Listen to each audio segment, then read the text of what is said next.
سلام آقا، حالتون چطوره؟ به کانال خودتون یعنی صنعتگر اصفهان خوش اومدید. داخل این ویدیو اومدیم تشخیص پایه ترانزیستور رو بهتون یاد بدیم. از اونجایی که ترانزیستور یکی از مهمترین قطعات الکتریکی بود، گفتم ویدیو لانگ براش بگیرم بهتره. خب ببینید، ترانزیستورها 3 تا پایه بیس و کلکتور و امیتر دارن که ما برای تشخیص اونا باید مولتیمتر استفاده کنیم. حالا چجوری؟ ببینید، از اونجایی که توضیح مولتیمتر هم داخل شورت ویدیو گفتم، اگه دوست داشتید برید ببینید. ما یه پرام قرمز داریم و یه پرام مشکی. خب برای تشخیص پایه ترانزیستور باید پرام قرمز رو روی یکیشون ثابت نگه داریم و پرام بعدی رو روی اون یکی پایه بچرخونیم. خب ما با این کار پایه بیس رو متوجه میشیم که چی. ببینید الان مثلا من پرام قرمز رو میذارم روی این و پرام مشکی میذارم روی مولتیمتر، عدد نشون نمیده. این کار رو تکرار میکنم، باز عدد رو مولتیمتر نشون نمیده. میرم سراغ پایه وسط، این کار میکنم عدد نشون نمیده، این کار میکنم عدد نشون نمیده.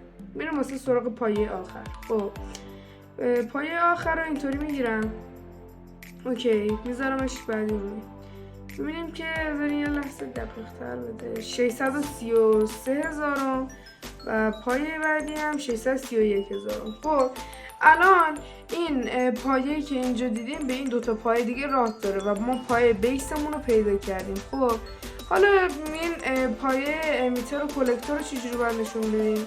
ببینید پایه کلکتور وقتی که ما بخوایم پیداش کنیم، اون پایه که کمتر از اون یکی پایه است. خب مثلا این الان 631 بوده، 633، پس پایه کلکتور ما این پایه وسطیه و اون یکی پایه امیتره.